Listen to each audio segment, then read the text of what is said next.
Hi guys! Welcome to another. Hey guys, welcome back to the channel. Today we're going to be showing you 5 tips for how to keep your bike in top tip shape. These are tips that we actually do to keep our bikes in top tip shape. If you follow these tips, I reckon you're going to get another 6 months riding out your bike. All your components are generally going to ride a little bit better and last a bit longer. Before we go anywhere, you can buy this. You can buy this. Go. You can buy this. You can also buy This. This. Basically, what we're trying to say is we have got a merch shop which we've never told you all about, but yeah, head over to our website. It'll be in the description-y, linky bio. Click here, point Click up. here, Click here. and you can go and pick something up. So we've got loads of different types of merch that you can buy on our website. We've got t-shirts, jumpers, sweaters, hoodies, beanies, caps, as well as some bits for your bikes, custom stem cap, as well as a custom Gowaan mud hugger. So make sure you get to our website and check that out. Top tip number 1 is drive chain. It's one of the fastest wearing components on the mountain bike, especially with bad weather when the grit gets into it. To stay on top of it and keep it clean is really important. So it's really important, I think, to get a specific degreaser. They're a lot more aggressive than your normal bike wash, so they can really deep clean. Okay, make sure you have a designated oily brush. It's important not to mix up your brushes because you don't want that oil all over your frame and your brakes, because then that'll make them really bad. First of all, just lather your chain in the degreaser while spinning the cranks backwards. Make sure you cover the whole chain and cassette. Okay, leave it to soak for a few minutes and then get your stiff brush and start scrubbing. Top tip, you can use a toothbrush, just make sure you don't brush your teeth after. If you've got some stubborn bits of dirt on your jockey wheel, you can use a brush or a tool like this, or equally I've used in the past just like a small Allen key, and you can basically get it on here and you hold it there and it'll get all that dirt off. But don't forget to do it on the other side as well. Oh yeah. Oh yeah! Once you've done a good scrub, you're ready to spray it off.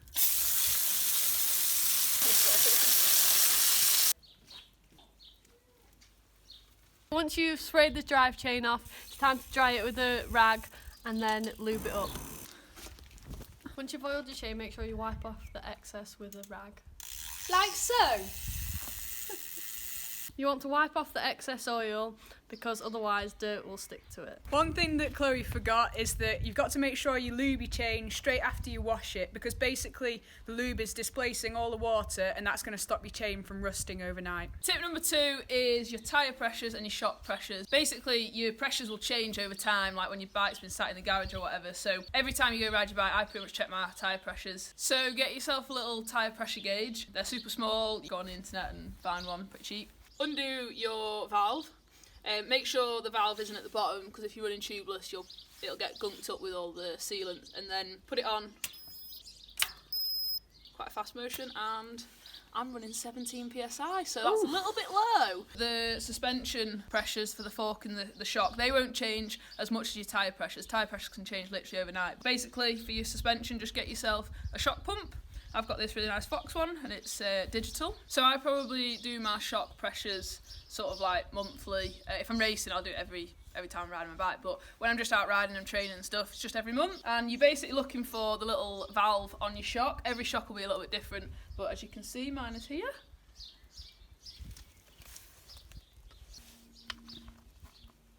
So just screw it on. You don't need to crank this down. You'll just screw it on until a number comes on the screen, and then we will see what pressure I've been running. So I run 180 in the shock, which is quite a big difference from what I've got in here right now. Basically, if I'm going to be pumping it up that much, I need to put in 10 psi, and then I need to do some little presses on the suspension to let the air balance itself. It's really important to make a note of like what pressures you're running. So once you've found what works for you, after you've done some like testing, write it down on your phone. I like to write it in my notes on my phone. I can come back to it because it's a lot of numbers to forget actually with suspension.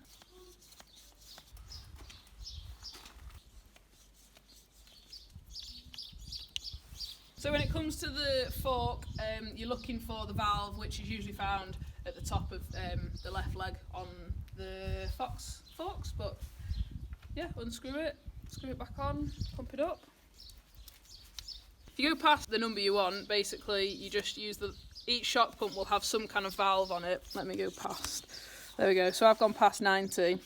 The Fox one's here. You just press this and it'll let some out. Yep, I pressed it way too much, so I'm going to have to put a bit back in.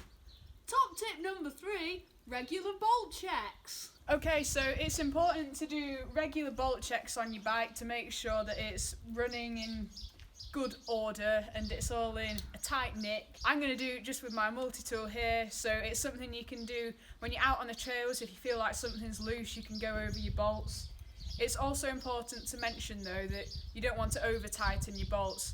If you have a torque wrench, that's something that's super handy that makes sure that the bolts are tightened to the correct torque. Is that torque like jibber jabber torque? No, that's torque like torque. Like Torque. So we're going to do what's called the M check, which basically follows the frame of the bike and it looks like an M, like so. So we'll start at the back of the bike and I'll check all of these pivot bolts and as well as my mech hanger that comes loose sometimes. So basically you just stick your 5mm in there and yeah, that's tight. yeah, that's Yeah, tight. that's tight. Oh, that one had a bit of movement in, so that one's just nipped up nicely. Your Goes. shock bolts are important to do because you don't want your shock to fall off. Oh, that one got loose! If something's loose, you're going to hear a rattle when you're riding and you're probably going to feel it. Also, another way to feel if something's loose is when you're holding your bike, you can kind of, if you lift up your saddle a bit, you'll be able to feel some sort of play. And if you're looking for where that bolt is loose, kind of just wiggle the bike and you can hold your fingers where the bolts are and you can feel where that play is coming from. Another bolt that you should always check is your brake calipers. Pretty important, you don't want your brakes to fall off. There, yeah, they're tight. If your brake bolts are loose, it's kind of going to be a rattle that's like ting-diggity, ting-diggity, ting-diggity, ting-diggity. Whereas the pivot bolt looseness is more like a diggity, diggity, diggity, diggity. Okay, so we started at the back and we've gone up and we've done all these pivot bolts and now we're going to go up here to the headset and the stem. So we're going to check the headset as well as the stem bolts as well as the stem to handlebar bolts. But these are super important bolts specifically to not over tighten, especially if you're running carbon handlebars or a carbon steerer. These bolts on the handlebars, especially if you're using carbon handlebars, are ones where you want to use a torque wrench. Otherwise it kind of like crushes the bars. It's also super important to make sure your wheels are attached.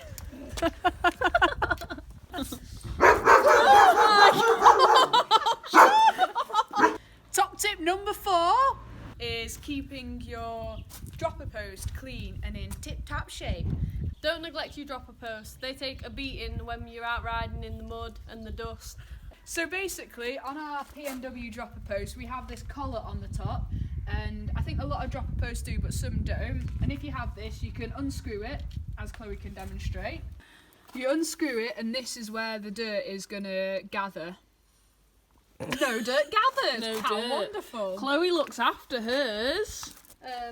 So unscrew the collar like I've done here and then you just pull it up. Sometimes you can gather muck and grime in here and then you just wipe it with a clean rag. Top tip, you can also add a little sprinkle of lube down here just to keep it smooth up and down. I actually just use a little bit of chain lube, wet lube. So do I. That might not necessarily be the written way to use a bit of chain lube, so you should check with your dropper post manufacturer, like the manual or guide, to see what sort of lubricant you should use to keep it running smooth. Once you put your lube in there and tighten the collar back up, just cycle through, push your lever down and up and down just to get Bump that it. lube through the dropper and then it should be running super smooth. This dropper post I've actually just put on is brand new, and so you can see this is what it should look like. Basically just a thin layer of lube here and it's super clean. Super. Top tip number 5, if you're running Shimano brakes, one way of keeping these brakes running sharp all the time is just to top them off now and again before there gets too much air in the system. So basically you're going to need a little bit of oil, the bleed cup and an Allen key. So basically what we're doing with this procedure, like a doctor, is making sure that this reservoir here is full of oil. So first step is to rotate your brake lever so that it's pretty flat. Otherwise, when you attach your cup, it's going to like pour the oil out. You're going to take this cap off. Make sure this little rubber O-ring stays on that bolt. You don't want to lose that because that's what forms the seal when you put it back in. At this point, do not touch your brake lever. If you touch your brake lever, you're going to squirt oil out. Get your cup and make sure that it's got the plug in it. This is basically the plug. Make sure that's nicely sealed in there and then screw it in.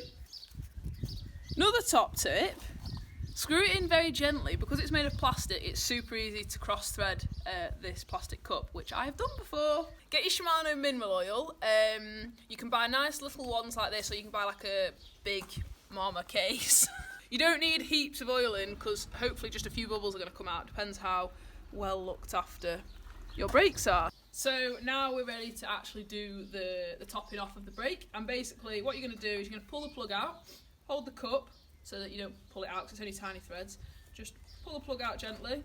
So now the plug's out, you're going to press your brake lever a few times and you're going to see bubbles come out into that oil. And that's exactly what you want to see. You're just wanting to basically replace the air chamber inside the reservoir with oil now. Oh, baby. I've not got too many bubbles, which is good because I do this quite regularly. But if you've not done this for a long time, you might have quite a lot of bubbles and you basically want to do it until you're not getting any more bubbles. Another little tip is to sometimes you can rattle your cables. If you do this, it'll sometimes dislodge a bubble and it'll start bringing it up. We've got all the bubbles out now, so we're going to plug it back up, just wiggle that back in, make sure you hear it click into place, and then we're going to undo the cup. You might want a little rag. Do not touch the brake lever now. Once you take this cup out, the system is open. Get your little cap again and put it in there. A little bit of oil will spill out, but don't worry about that too much, just mop it up. You can see a little bit of oil coming out as you tighten it up. Just pinch that shut and then give it a wipe. Mineral oil is pretty, you don't want to leave it on any surface, so make sure you wipe it off if you've done any spills. And basically your brake will be working mint now. Well, that's it everybody. There's 5 top tips for keeping your bike in tip-top shape. Goodbye everybody. Thank you for watching. Hopefully your bike is running beautifully now. Goodbye everybody.